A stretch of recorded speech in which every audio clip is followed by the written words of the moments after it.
community. The outbreak of the novel coronavirus has, however, raised fears that it could easily spread the deadly virus among its users amid reports that most Miraa and Mogoka sold across the country is poorly handled.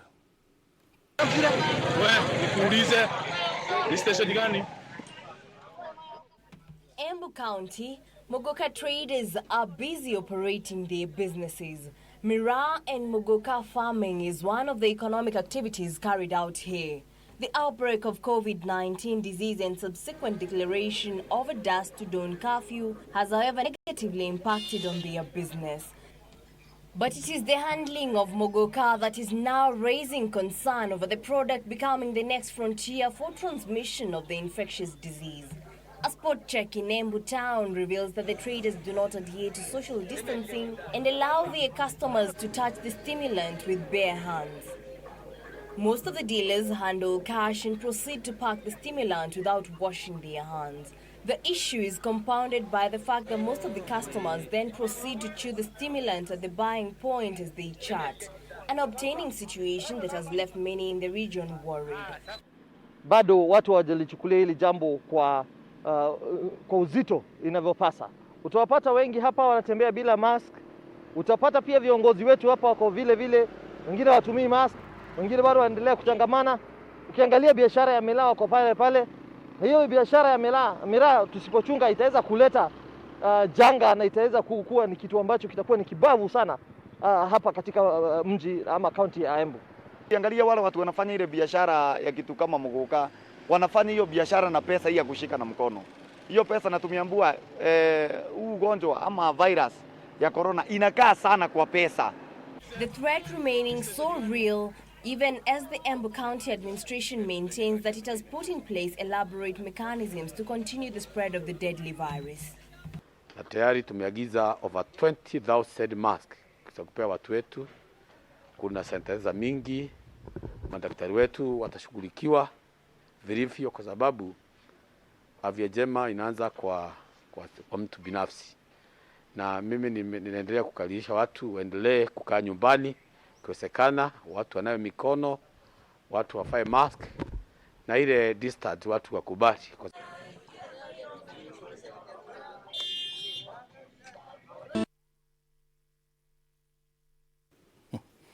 Very interesting there, how the favorite cat is likely to spread the coronavirus. It's actually a favorite among the young people in many parts of the country. Let's see how the government is going to deal with that.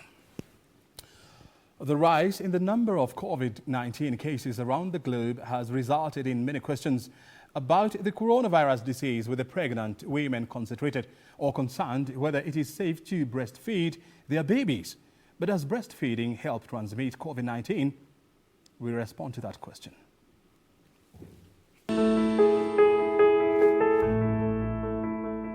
Now, there's also been a question on does breastfeeding help transmitting the virus? And what we can say that there's no evidence that the virus is transmitted through breast milk. However, there's an overlap where during breastfeeding, the mother is in very close contact with the child, and you're encouraged actually during breastfeeding to look at your child and to connect with them as you're breastfeeding.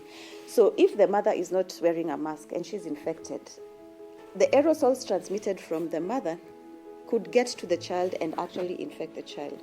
So we're encouraging breastfeeding mothers to avoid going out, and if they must go out when they come in, they make sure that they really clean themselves, clean even the handle of the door as you enter your house, have a shower, clean your hair, clean your fingernails, clean your hands using the proper hand washing hygiene, and put on your mask as you breastfeed your baby and connect with them.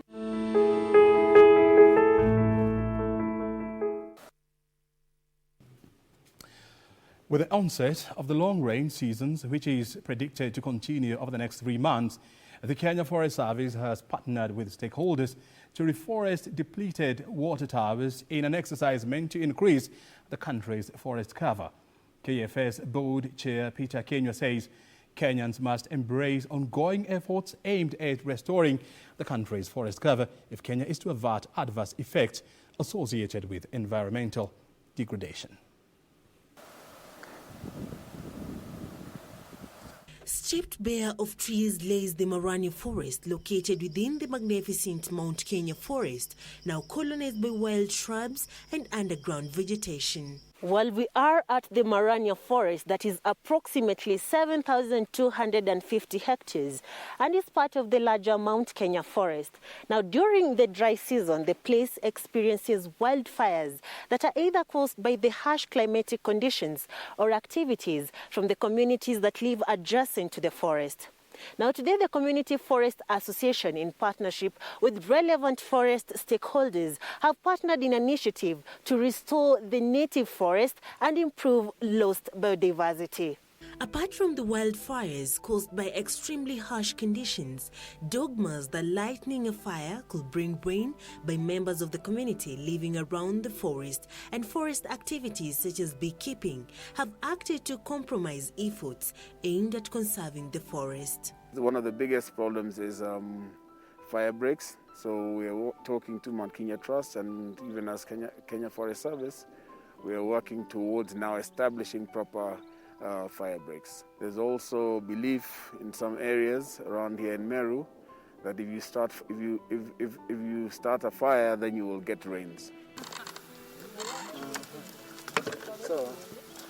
The Kenya Forest Service, in conjunction with the Mount Kenya Trust and the Community Forest Association, now embarking on an initiative to restoring the lost beauty of the native Marani forest by planting 9,000 seedlings. Today we have planted about 9,000, so we can say that within from the other Saturday when we started, we've done about 20,000 seedlings. Tuko na team ambao wanafanya patrol kwa farasi, wanatembea kwa msitu wakiona jambo lolote baya ama uharibifu wote, wanashirikiana na Kenya Forest Service na Kenya Wildlife Service kuweza kufuata hao wahalifu ndio waweze kuchukuliwa hatua. The initiative has integrated the local community in conservation efforts, saying the concept remains the best yet at ensuring their efforts are sustained. This is Rhoda Karemi. Juwezi panda mti ikiwa kwa karatasi. Natoa mti polepole. Usimwage hii mchanga. Unapanda mti polepole. Naongeza mchanga. The COVID-19 pandemic that continues to devastate the globe means that only a small number of the local community will participate in the exercise on this day. Normally you'd have school children here planting with us or communities. Now, maximum 45 people. And with the moratorium against cutting of trees in place, several arrests have been made in the area to deter degradation of the critical forests. With the forest cover estimated to be about 7.2%, the government hopes to achieve a 10% forest cover by 2022. Reporting for Channel 1 News from Marania Forest in Mount Kenya, I'm Sarafina Robi. And the government has urged people living in floods and mudslide-prone areas to move to safer grounds. This follows continued displacement of people in various parts of the country due to floods and mudslides in the wake of heavy rains pounding most part of the country. The weatherman has warned of sustained rainfall that could expose Kenyans to floods and landslides. Wakenya kote nchini wanaendelea kukumbana na maporomoko ya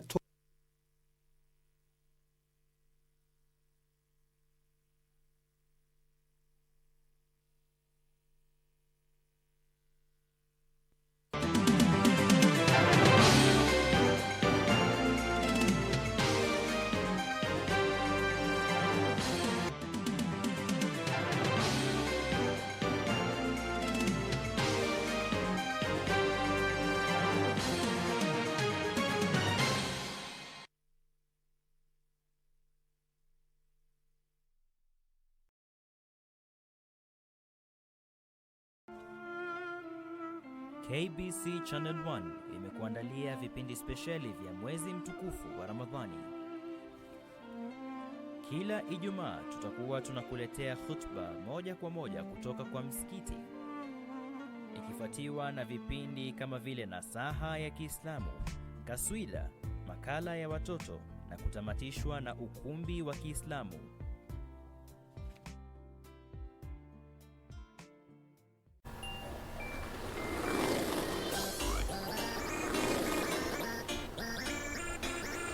Yo, remember, ukitaka kustay safe from coronavirus, lazima ufuate hizi steps. 1. Osha mikono kila time for 20 seconds, hata unaweza imba happy birthday mara 2. 2. Usishike uso, macho na mapua yako especially kama hujaosha mikono. 3. Ukitaka kukof, utumie tissue alafu utupe kwa dustbin ama ukof kwa elbow. 4. Avoid kuenda mahali kuna watu wengi ama kusalimia mtu na kuhug mtu. In case usikie uko mgonjwa, please ambia parents wako ama guardians wako. Let's all stay safe.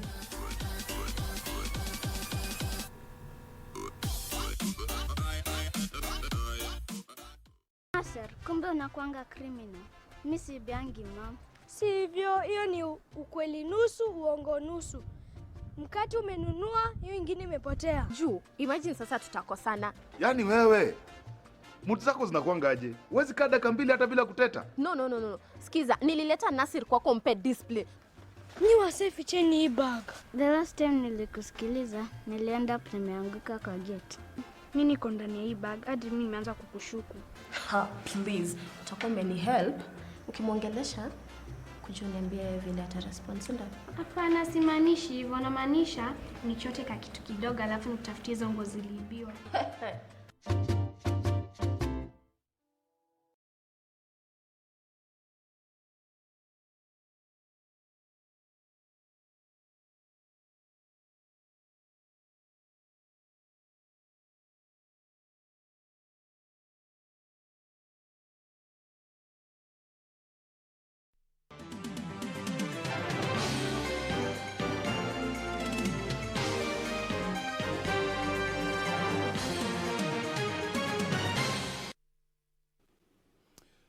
Apologies for that story that we had issues with.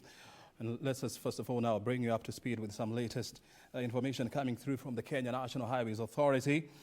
There is, due to the ongoing heavy rains, approaches to Siapei Bridge, approximately 17 kilometers from Narok towards Mai Mahiu, have been severely undermined by flood water, hence posing danger to motorists. The affected bridge is next to Masai Mara Technical Training Institute.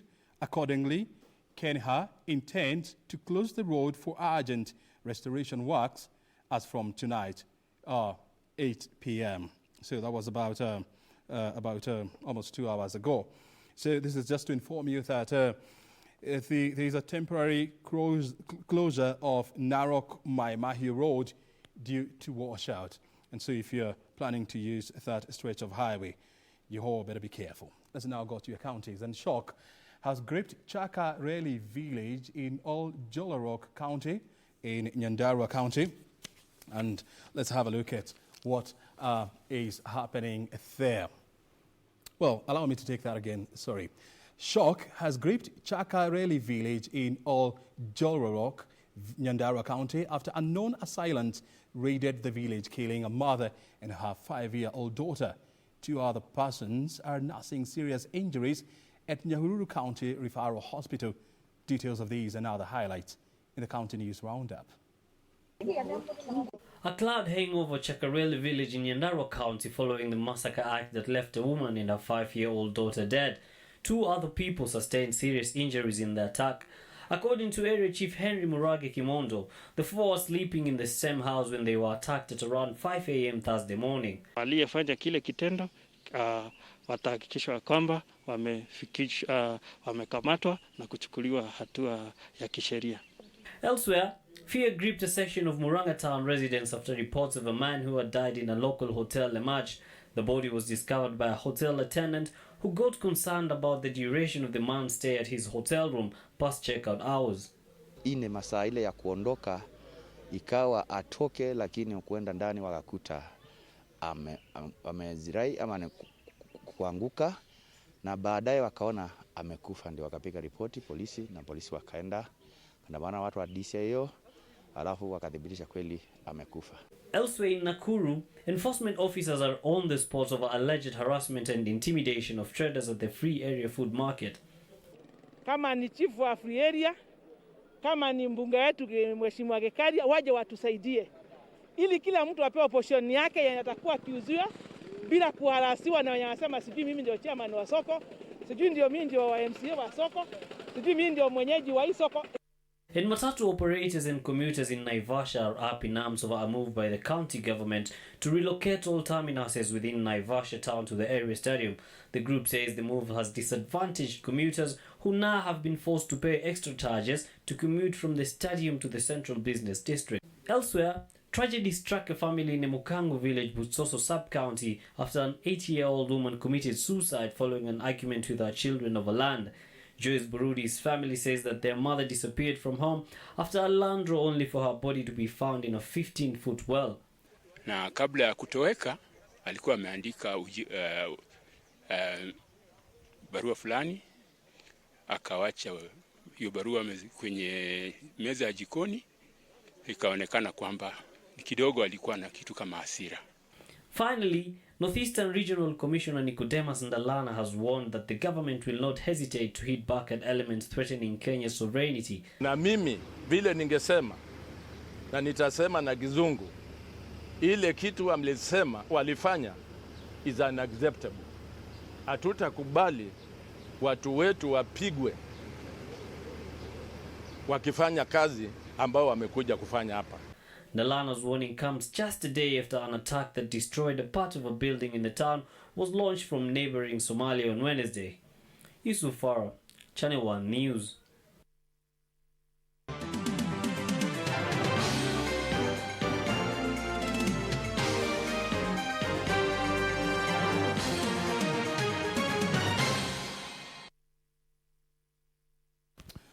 Let's now talk about financial matters. And Kenya's budget shortfall is expected to worsen this fiscal year, creating more headaches to stretched government revenues. According to the supplementary budget tabled in the National Assembly yesterday, Treasury is facing a budget shortfall amounting to 836 billion shillings 2 months before the end of the fiscal year 2019-2020.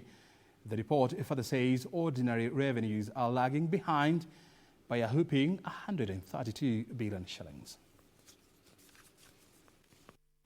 Despite Treasury's medium-term budget deficit target of 5.4%, the shortfall continues to be a moving target. In the current fiscal year, Treasury was to trim the deficit to 5.9%, but this now appears to be off target. According to the second supplementary budget tabled in Parliament on Wednesday, Treasury is facing a deficit of 836 billion shillings as revenue slips due to the impact of the COVID-19 pandemic. With just 2 months before the end of the fiscal year